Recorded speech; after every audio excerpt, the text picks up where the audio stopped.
جن کو شہید کرنے والے یہ سمجھتے ہیں کہ ہم نے ان سے کچھ چھین لیا،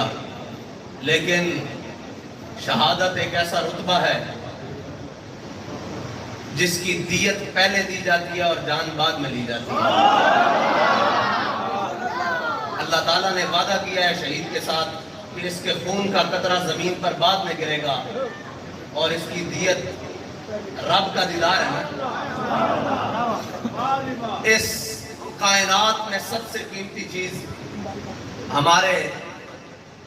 رب کا دیدار ہے، تو وہ دیدار کہ جس کے بارے میں میرے آقا مولا صلی اللہ علیہ وسلم نے فرمایا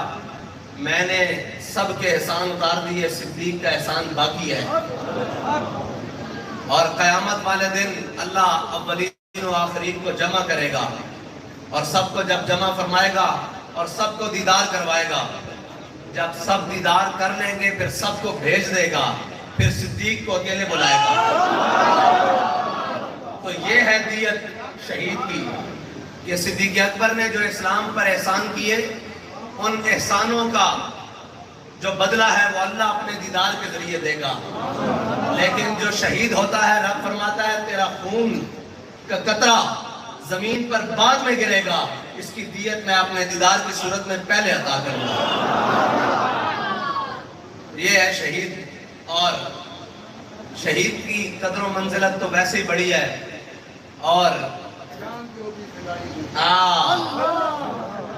وہ ہم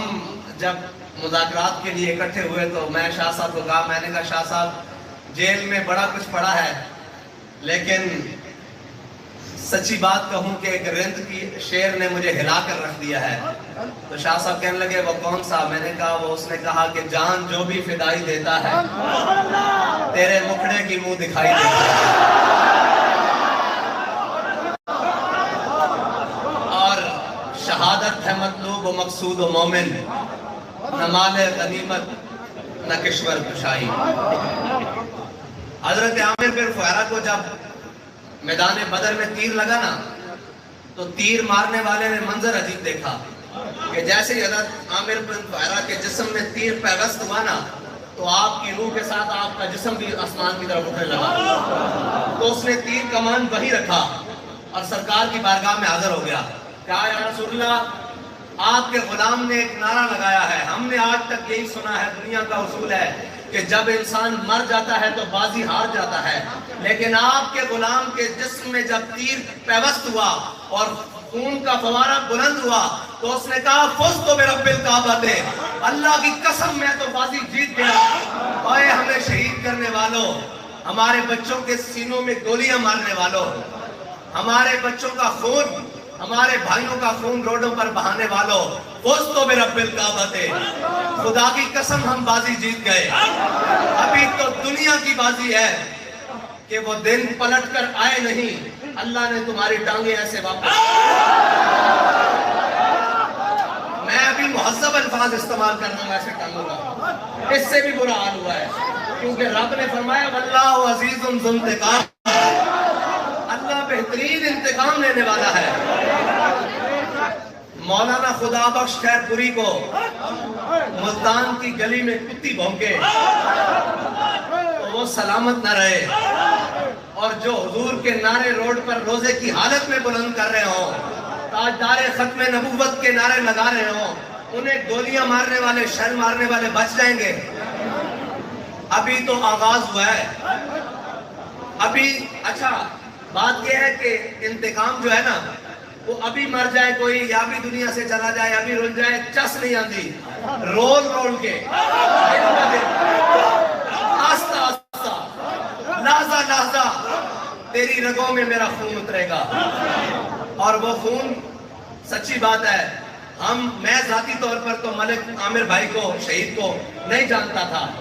لیکن آج دنیا جانتی ہے۔ اس کی وجہ ایک ہے کہ انہوں نے حضور کے نام پر جان قربان کی، اور یہ وہ رشتہ ہے جو رشتہ ہمارا ایمان کا رشتہ ہے نا، ہمارا ایمان کا رشتہ ہے، وہ حضرت صدیق اکبر تک جاتا ہے، سب تک جاتا ہے۔ اور شہداء وہ ہیں جن کا خون کا رشتہ بھی اور ایمان کا رشتہ بھی صدیق اکبر تک۔ حضرت امام احمد بن حنبل کو، اسے میں بتا دیتا ہوں وہ کیسے. حضرت امام احمد بن حنبل کو جب بادشاہ وقت نے اونٹ پر بٹھا کر اور ہاتھی پر بٹھا کر ننگی پیٹھ کر کے جب کوڑے مارے نا، تو ایک دن بازار میں حضرت امام احمد بن حنبل کو کوڑے لگ رہے تھے، تو مؤذن نے زور کی اذان دے دی، زور کا وقت ہو گیا. تو حضرت امام احمد بن حنبل نے جلاد کو کہا کہ مجھے اونٹ سے نیچے اتارو. جب اس نے آپ کو اونٹ سے نیچے اتارا نا، تو انہوں نے کہا جی کیا کرنا ہے؟ آپ نے فرمایا میں نے زور کی نماز پڑھنی ہے. تو اس وقت کے بڑے مصلحین اور بڑے اپنے آپ کو مجددین کہنے والے اور بڑے پڑھے لکھے، جن کا کام ہی ہمیشہ یہ ہوتا ہے، جو اپنے آپ کو پڑھے لکھے کہتے ہیں، کہ ہمیشہ ظالم کی گود میں بیٹھنا ہے اور اس کے بازوؤں کو طاقت دینی ہے، وہ سارے آ گئے مولوی اس دور کے بھی. انہوں نے کہا امام صاحب آپ تو خود امام ہیں، آپ فقہ کے بہت بڑے امام ہیں، آپ بتائیں اگر جسم سے خون بہ جائے تو وضو باقی رہتا ہے، آپ کی نماز کیسے ہوگی؟ تو امام صاحب نے سر جھکا کر پتہ کیا فرمایا؟ امام صاحب نے فرمایا جناب عمر کو مسجد نبی میں خنجر لگا، بہتے ہوئے خون سے ان کی نماز ہو گئی تھی. تاجدار ختم نبوت، تاجدار ختم نبوت. آپ نے فرمایا کوفہ کی مسجد میں جناب مولا کائنات کو خنجر لگا اور بہتے ہوئے خون سے آپ نے نماز مکمل کی. اگر ان کی نماز مکمل ہو جائے گی تو احمد بن حنبل کی بھی مکمل ہو جائے گی. اس لیے میں نے کہا کہ جن کا خون بھی ملتا ہے اور ہمارے شہید جن کے خون نے تحریک لبیک پاکستان کو بام عروج دیا ہے، اور ہم سے لوگ یہ کہتے ہیں کہ آپ کسی کے ساتھ مل جائیں، میں نے کہا نہیں، ہم زبانی کلامی خرچ کو تو ہم مانتے ہی نہیں، ہم مانتے ہی نہیں. اور وہ جو یہ کہتے ہیں کہ ہم ناموس رسالت کے اوپر بات کرنے والے ہیں، میں نے کہا بابا جی فرماتے سن گلا نہ کچھ نہیں ہوتا، اتنے کر کے بکھانا پہندا. اور بڑے بد نصیب جو قرار تک نہ پہنچے، بڑے بد نصیب جو قرار تک نہ پہنچے، در یار تک تو پہنچنی پڑی. آج ہر چیز نے منہ پھیر لیا.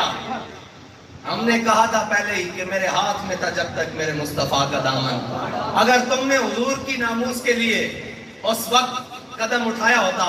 تو آج یہ دن نہ دیکھنے پڑتے، آج یہ حالات نہ دیکھنے پڑتے، آج یہ نہ کہنا پڑتا کہ ایک خط آیا ہے، اس خط نے میری حکومت گرا دیا. میں نے کہا کبھی خط کی حکومتیں گراتے ہیں؟ حضور کا غلام ہو، لشکر آ جائیں 72 دے کے کربلا میں حق عالم نہیں گرنے دیتا، خط سے حکومتیں کیسے گرتی ہیں؟ اور بھائی ہم بدر میں 313 ہوں، 8 تلواریں ہوں، 2 گھوڑے ہوں، ہم حق کا علم نہیں نیچے آنے دیتے، تمہاری حکومت گر گئی ہے.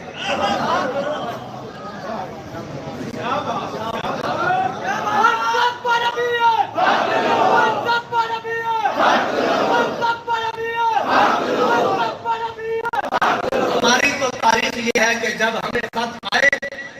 یا ہم نے خط لکھے، ہمارے خطوں سے تو نیل چل پڑتا ہے. اور اگر ہمیں خط آ جائے تو ہم یہ نہیں کہتے کہ میں اس کو دکھاؤں گا بھی نہیں، میں اس کو دکھاؤں گا بھی نہیں، وہ بہت بڑی ذمہ داری ہے مجھ پر. بلکہ حضرت یوسف بن تاشفین کو جب خط آیا تو آپ نے اپنے مشیر سے کہا اس کا جواب لکھو. تو انہوں نے بڑا 2-3 صفحوں کا لمبا جواب لکھا کہ اس نے الفانسو نے خط میں لکھا تھا کہ اگر آسمان کے فرشتے بھی تمہاری نصرت کو ادھر آئیں، تمہاری مدد کو ادھر آئیں، تو میں تمہیں شکست دے دوں گا، تمہاری بچت نہیں ہوگی، تمہارا میں قیمہ کر کے رکھ دوں گا، تمہیں میں 2 پہاڑوں کے پارٹ میں پیس کر رکھ دوں گا. تو حضرت یوسف بن تاشفین نے اپنے مشیر سے کہا کہ اس ان فضول باتوں کا جواب تم دے دو. لیکن بات یہ ہے کہ جب تک قائد خود اتر کر اس مسئلے کی حساسیت کو نہیں سمجھتا، قوم کو سمجھ نہیں آتی. حضرت یوسف بن تاشفین نے جب دیکھا کہ انہوں نے 2-3 صفحوں کا جواب لکھ دیا تو آپ نے ایسے مسکرا کر کہا کہ دشمن کو لمبے چوڑے جواب نہیں دیے جاتے، بلکہ دشمن اگر کوئی بات کرے تو بابا جی کا ایک جملہ کے بچوں پتر لگ دے ہو. رضوی تیرے جان نثار باخدا باخدا جب سارے ظلم انہوں نے کر لیے نا سارے ظلم اور جب بتایا گیا کہ ہمارے درجنوں شہید ہو چکے ہیں اور جناب جو ان کا بس چلتا تھا وہ انہوں نے کر لیا اس کے بعد مجھے مسکراتی ہوئی بابا جی کی ایک تصویر جیل میں عکس بنتا تھا آنکھوں کے سامنے کہ بچوں پتر لگ گئے اجے میدان لگنا اور یقین جانے اس جملے نے جتنی تسلی دی شاید کسی بات نے تسلی نہیں دی کہ تسی جو مرضی کر لو جو چاہو ستم کر لو اور بھی کھل کھیلو پر ہم سے قسم لے لو کی ہو جو شکایت کی اس کی ایک وجہ ہے شکایت ہوئی کیوں نہیں 10 دن بعد 8 دن بعد 6 دن بعد مہینہ اے آخری دن ہوتے ایک اور بھی مجاہد ناموں سے رسالت بان کے اندر آیا سی 10 گھنٹے نہیں گھٹے بالکل کاندنا کن سی چیخن دی رون دی آواز آوے اس دی وجہ ہے نہیں کہ ساڑھے اندر کوئی کمال ہے اسی کہنے ہیں جو چاہو ستم کر لو اور بھی کھل کھیلو پر ہم سے قسم لے لو کی ہو جو شکایت اگلی گل ہے کہ شاہوں کے تکبر سے بھی دب کر نہ رہا میں آخر کس بارگاہ خاص کا گدا ہوں میں بابا جی فرماتے سنو چلے ہو مالک کان نہیں لگن دیتے انہوں نے کیا کہ پاکستان دی تاریخ دے اندر 32 منٹ پاکستان دی روڈوں تے گولیاں چل دی رہی ہیں سٹریٹ فائرنگ انہوں نے سمجھا ہے نس جان گئے اور شہید تا جان دے کے 10 کہہ کے اسی اس مشن دے نال کھڑے ہیں انہوں نے بورا صاحب اپنے چھوٹے بچے اگے بٹھا کے 10 رہن کہ اجے اے باقی ہیں